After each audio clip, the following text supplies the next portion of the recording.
Now, the question is, how quickly does Donald Trump get out of this? Does he do it by way of negotiation, or does he do it by way of war? And this is all going to depend on the regime itself. Does the regime stand down, or does it decide that because it is a revolutionary regime and it is fighting the war that it always believed that it was going to, does it fight to the end? Today is Thursday, April 16th. This is Boundless Insights, and I'm Aviva Klompas. As of this week, the United States has shifted from direct military action to economic pressure, imposing a naval blockade on Iran following the collapse of talks in Pakistan. President Trump declared that if Iran threatens global energy markets, it shouldn't be able to benefit from them either. Now, whether that approach will yield results is yet to be seen. Iran has long shown a willingness to absorb pressure and wait. And even now, there are signs it may once again be trying to run out the clock, counting on rising global economic strain to shift the calculus in Washington, which raises a deeper issue. There's a familiar line that Iran has never won a war, but never lost a negotiation. And now it finds itself facing a president who prides himself on being a master negotiator. So what happens when those two approaches collide? I'm joined today by Dr. Jonathan Schanzer, Executive Director of the Foundation for Defense of Democracies. Jonathan previously served as a terrorism finance analyst at the Treasury Department and spent years tracking Iran's financial networks and observing how Tehran operates under pressure. Let's get into it. Jonathan, welcome back to Boundless Insights. Thanks, Aviva. The last time I had you on the show was February 25th. It was 3 days before the Iran war started, and I asked you if war with Iran was imminent. So first of all, you gave the right answer. You did say yes, and you said to me, whatever this war becomes, the United States didn't start it. It started with the Iranian regime. So here we are, 6 weeks later. And first of all, I want to know if you brought your crystal ball along, can tell us any more predictive elements. That would be nice of you. But also, you told us who started the war, but I want to know who's going to end it. Okay, you're putting me on the spot, but that's, I think, what this is all about. It's not hard to see that we've now entered into a new phase of this war. This war is either going to be a hybrid war or it will be an economic one. Either way, there will be an economic war component of what's happening. The only question is whether we see the continued kinetic strikes by the United States and or Israel alongside the economic war, or if the economic war becomes the main theater. Now, I think that the Islamic Republic, actually, they started this war too. They started the economic war. In other words, what happened is in the middle of the kinetic war, as the Israelis and the United States are bombing all the different assets, military assets of the Islamic Republic goes out and shuts the Strait of Hormuz. This is, of course, the Achilles heel of the global energy economy. It's 20% of the world's energy that transits through this place. And so the Iranians triggered something that Donald Trump had to address directly. Now, the good news is that we've done this before, not the blockade part, which will be interesting because I'll be curious to see. I mean, as of Wednesday morning, the United States has announced that the blockade is fully in place. And we don't really know what that's going to look like. Does every ship that transits the Strait of Hormuz, does it get stopped and frisked? Or are they only going after certain flags on certain ships based on certain intelligence? No, hold on. My understanding is the blockade is imposed on Iranian ports. So it shouldn't impede the freedom of passage of other ships. Right. But if you have other countries, bunkering Iranian oil, are we stopping them? Or are we letting them go through, but we're only, I'm not clear on exactly how this is, what the procedure is going to look like. Are we just trying to stop, Chinese tankers, or are we going to let the Chinese tankers go? I mean, there's all these questions, right? Because this is how the regime makes money. But there's also some other stuff that is really important to understand as a, former Treasury guy, as a financial intelligence propeller head nerd. I've got to weigh in on it because it's exciting for people in my line of work anyway. I am going to need you to tell us what a propeller head nerd is. Well, haven't you ever seen those hats that have the little Oh, propeller the on the little top? beanie hat with the Yes, propeller on it? exactly. Well, that's how you know You you're. might be dating yourself to Archie comics circa 1960s. Well, the good news is I wasn't alive back then, but I at least know what that is because I am, in today's parlance, a boomer. Um, you got to lean into it, right? We've actually, the Treasury Department, just in the last 24 hours, has sent out a letter to a number of countries, to include Oman and the UAE, countries that have actually taken it on the chin from the Islamic Republic militarily. And we're warning them to stop doing transactions with the Islamic Republic because they have been working with the Iranian regime and processing their financial transactions. That's a huge no-no. And what we're finally doing is we're shutting this down.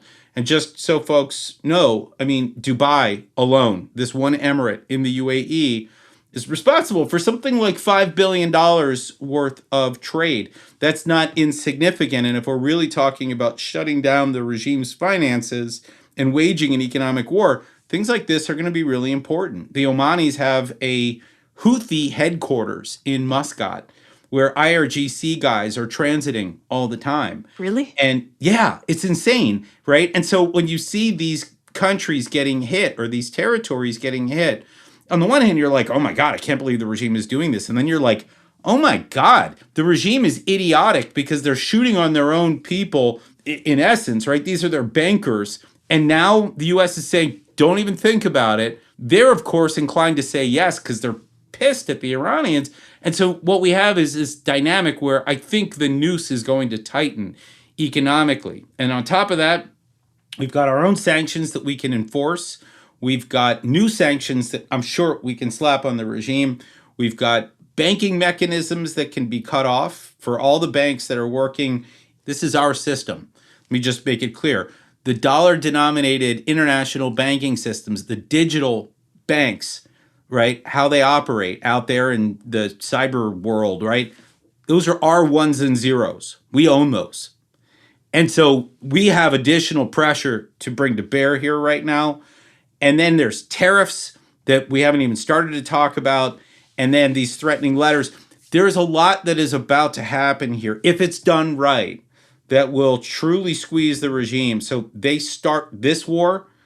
And I think the goal here is between the blockade and all these other measures that I just mentioned, there is a different battle that is about to take place. And I do think that it's one that the United States can win. Until now, it feels like Iran has been playing out of its weight class. Everybody knows that expression. It's in the media all the time now. Iran has never won a war, but never lost a negotiation. For decades, it has faced off against American presidents, and it has outmaneuvered them at the negotiating table. But as we know, Donald Trump does not like to lose, and he sees himself as a master negotiator. So what happens when these two dynamics collide? Well, we're going to find out. But I mean, it is fascinating, right? You got the people who believe that they're the undisputed champions, that they, negotiate the pants off of everybody that ever comes through, whether it's Oman or Kazakhstan or wherever they've done these negotiations in the past. They have been quite good, right? I mean, they have pantsed everybody and somehow walked away with deals that I would never offer. And then, yeah, you have Donald Trump, the self-styled best negotiator ever, wrote books about it, right? He's huge. You can't do better. That's huge, right? And so, yes, this is like a heavyweight bout, at least theoretically. What I like about the dynamic right now, not that I loved what happened in Islamabad. The negotiations. Mm-hmm. Yeah. I mean, it all fell apart. The wheels fell off the bus pretty quickly there. But I like that J.D. Vance got up and was like, nope, not having it. I'm out. Right? I'm not doing this John Kerry thing where I'm going to beg you for some kind of a deal because I don't want war. We're already at war, right? We're just in the middle of a ceasefire. We can go back to this if we want. And I think they thought maybe that J.D. Vance would be the guy that's like, hey, look, I don't want this war in the first place. I'm the isolationist in the room, and I don't want this. And so, yeah, let's make a deal. I promise to grovel. He did nothing of the sort. And so I think that was the right message. It's funny, I've been saying this and people scratch their heads. There is a discipline that we see in this White House. And admittedly, This White House is not known for its discipline, at least not with its traditional rhetoric, right? Maybe not on social media with deity imagery that's being posted at the moment and shots at the Pope. Yeah, there's not a lot of discipline there. And also just like the one-off comments and thank you for your attention to this matter. And it just feels like there is a lot of stuff that's flying around. It's the most polite thing he says, though, is thank you for this attention to this matter. Right. That's consistency, which I guess is discipline, right? But what I think is really kind of telling right now is that, number one, there's no leaks. And I keep stressing this. The media, they're out there and they are starving for information. They're just dying to get their hands on something that looks like an indication of what we're going to do next. They're rolling with it like everybody else. And it's really frustrating. But I got to say, the discipline of this White House and not leaking and not going out and dropping little tidbits of what's happening next has been, I think, really important. The regime doesn't know what they're dealing with primarily. If we don't know, they don't know. And that's been a big part of what's going on here. But the other part of it is whether it's Stephen Witkoff and Jared Kushner and J.D. Vance, or if it's been others in these discussions, the previous rounds, they have clear instructions from the president and no one is going out there and freelancing. This thing is done by the book. There is an understanding of what Donald Trump wants and his team is delivering. And so this sense of mission, I think, has actually redounded to the benefit of the United States. Now, the question is, can we keep that rolling, turn this into an economic warfare victory? And then, again, I still have questions about the kinetic front. What's the role of the Israelis right now? Are they going to keep attacking, or are they standing down because Donald Trump has asked them to while they start negotiating with the Lebanese? It's all, as I like to say, it's all as clear as Turkish coffee. I did ask you to bring your crystal ball. It seems that the economic upper hand is what the United States has, and what the Iranians have is patience and time, because they can wait this out for years. They've waited it out for decades so far. And from their perspective, they can endure a lot of pain, much more pain on their civilians than the United States is willing to endure on our country and our people. And that seems to be what the game will be. Who will break first?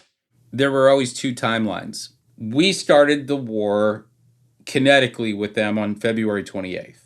And their goal was just simply to hold on to the ropes and not fall, right? This is it, right? Like, as long as they can survive, they win. This is the mentality of the Islamic Republic. By the way, it's also the mentality of Hamas. It's the mentality of Hezbollah. It's the mentality of the Houthis. This is part of the axis of resistance, right? This it's is the Access motto. Yes, they all have the same one. We win by surviving. We can be bloodied, beaten, standing on a bunch of rubble and twisted rebar, and you're still going to see, no matter what, they're going to flash that V for victory sign. But the thing is that the longer this goes, the harder it's going to be for the Islamic Republic to hang on. And so let me just explain. In the kinetic part of this war, they've lost their ability to build out that nuclear program. Yes, there's 440 kilograms, 1,000 pounds of enriched uranium somewhere in Iran. That doesn't mean that they can use it. It just means that it's there and it's something that we need to get out at some point. Missiles are down by something like 75, 80% in terms of their ability to fire them or even pull them out of the cave system, the tunnel system that they've created. They're in bad shape there. Their proxies are getting worn down. And then, no Navy to speak of except for some fast boats right now. No Air Force. There wasn't really one in the first place. And then the degrading of the IRGC and Besiege facilities and the thinning out of the, top leadership. This is not going well for the regime. Just understand that. Now, what we have is a blockade that is going to impose more pain. Economically, they're going to lose about $400 million a day, according to my FDD colleague, Miad Maliki. That will accrue to billions when you start to look at a month of this. And then that's before we start looking at all the stuff that I mentioned on top of that, the tariffs and the treasury actions and the bank cutoffs, and not to mention maybe more bombing of industry inside Iran. That also can happen. The Israelis have taken out like $20 billion worth of value from the petrochemical industry. And they took out the entire steel industry of the Islamic Republic. In other words, you get a sense they are losing money and they will continue to lose money. And there will come a moment where they're going to have to make really hard choices about paying their people. And that's where I think it gets interesting. That's where I think the win can be had. If people aren't getting paid inside the regime structures, no amount of zealous ideological vigor is going to compensate for the fact that they can't eat. The key, by the way, for me is to make sure that we don't stop allowing for the transit of food, which of course can be sold and all of that. But what we can't do is, fall into where I think the Israelis got snagged with Hamas, which is, oh, look at this famine thing and it's genocide. Like, nope, we're not doing that. We're stopping them from selling oil. We're not destroying their oil, and we're not stopping them from getting food. We have a very clear mission on this economic war, and we're following through with it accordingly. Do you think that Beijing gets involved? Because that could break the deadlock. China is the main buyer of Iranian oil. They depend on it. And of course, China has the ability to exert pressure on the United States. The New York Times just ran a feature on the kinds of dual-use weapons that the Chinese have been providing. The Chinese have been providing also dual-use precursor chemicals. They've been providing intelligence for targeting. I mean, there's a lot that they've been doing here. But I do get a sense, I saw something in, I think it was Al Arabiya today, where the Russians have raised their hand and said, we will make up the shortfall for your energy losses from this. So in other words, Russia being a gas station with an army is stepping up the gas station function of what they do for their partners in Beijing. I don't know if that is where they end up going. In other words, kind of agreeing to allow the U.S. to do this. But there's also a little bit of an interesting quid pro quo. Donald Trump, again, all according to news I picked up just maybe an hour or two ago, has gone and directly asked Xi Jinping not to resupply the Islamic Republic with arms. Maybe, look, I mean, sometimes you just got to ask, right? I mean, if you don't ask, you don't know if you get, which I guess full credit to Trump on that.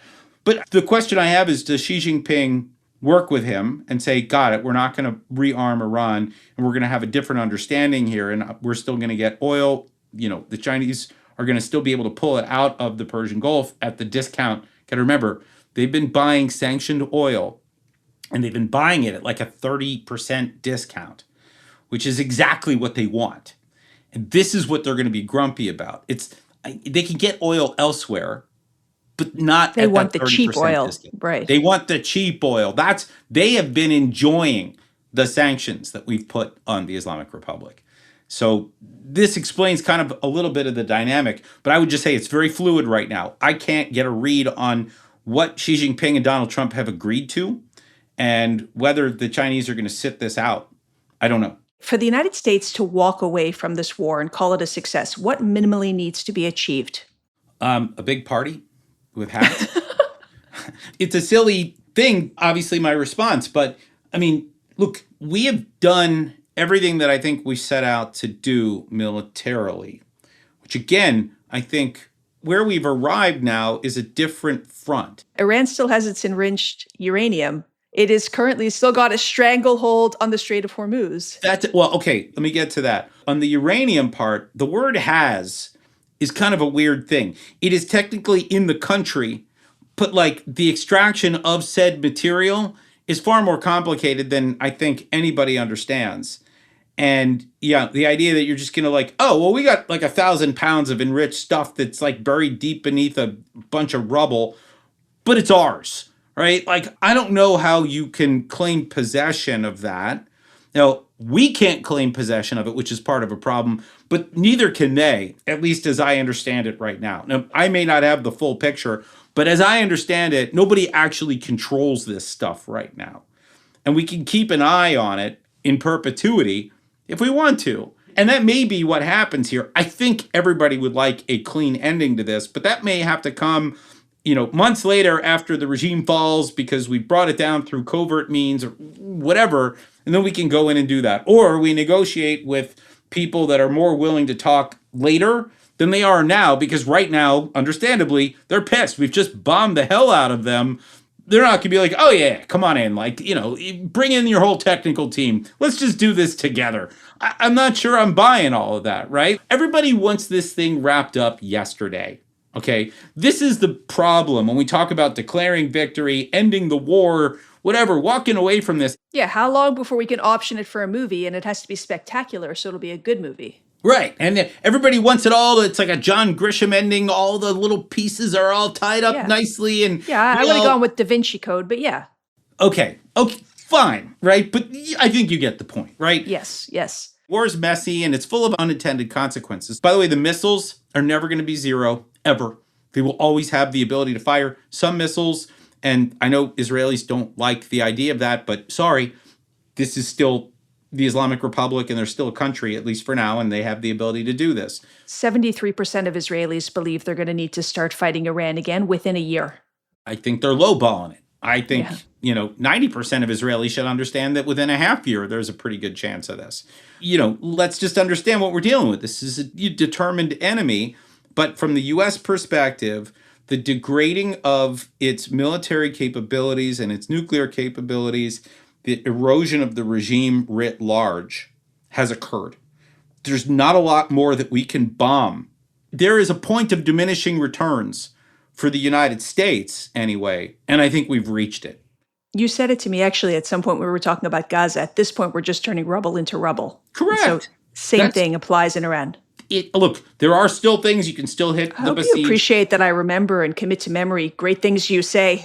It validates me. I think, we all just need to understand that, there's only so much the U.S. is going to be. And then, you're bombing rubble with, this incredibly expensive aircraft with incredibly expensive and hard to build munitions. How much more of this do you want to do? And by the way, how much is this going to erode American readiness for other potential conflicts? Right. So I guess people are sitting here wondering, well, then why is America still sitting in the Middle East? Why are they sending more troops today? Why haven't we called it a day if all of this is true? Right. Well, because you can't win without leverage, and you can't be sometimes you need to achieve peace through strength and superior firepower. And I do think that we want to get out. I think everybody knows we want to get out. Donald Trump keeps talking about how we're very close and, it's only a matter of time, et cetera. But at the same time, we need to be able to project that we can do more and, in fact, do it if push comes to shove. And so we may not be done. The enemy gets a vote here. We may get drawn into this wider economic conflict, even as we stop bombing. Now, that doesn't mean that the Israelis have to stop bombing. And if they want, they still can. I think that there are maybe moments ahead where if the people of Iran come out and begin to challenge the regime again, and it's a big if, I'm going to say it is not certain. And I know a lot of people sort of talk about it as, well, this is the only thing that has to happen and it must happen and it's going to happen. I don't know if it's going to happen. I think that the people of Iran, they just suffered an enormous setback, 40,000 people killed in the month of January, and they need to reorganize. And I don't know if they're getting what they need from the Mossad or from the CIA or from whomever. But if and when they come out, I think the Israelis will try to provide some kind of close air support with drones or other means. So in other words, there's going to be additional phases of this. But I think, again, just for the purposes of understanding where we are right now, I think that wide-scale joint Air Force operation of targeting all these assets of the regime, I think that's probably wound down. And now we have this massive economic challenge where the regime is literally, they're holding on to this choke point that is holding the entire world hostage in terms of cost of fuel and the idea of international waterways and free transit, rules-based international order. All of this stuff has been thrown into doubt. And this is the battle now. Now, the question is, how quickly does Donald Trump get out of this? Does he do it by way of negotiation, or does he do it by way of war? And this is all going to depend on the regime itself. Does the regime stand down, or does it decide that because it is a revolutionary regime and it is fighting the war that it always believed that it was going to, does it fight to the end?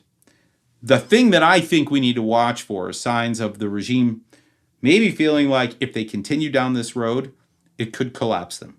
That there is risk for its own survival because of all the things that they want, there's one thing they want more than everything else, and that is to continue to survive. To live another day. To live another day.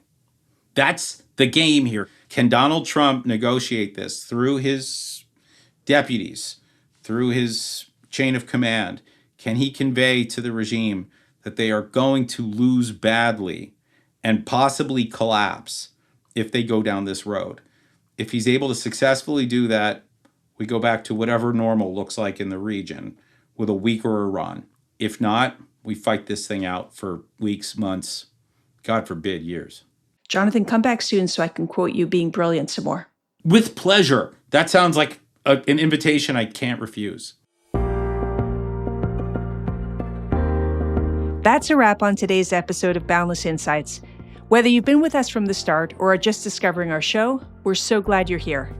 If today's conversation sparked a question, challenged your thinking, or made you shake your head, I want to hear from you. Email me at podcast@boundlessisrael.org. Your feedback gives us ideas for new topics and new guests.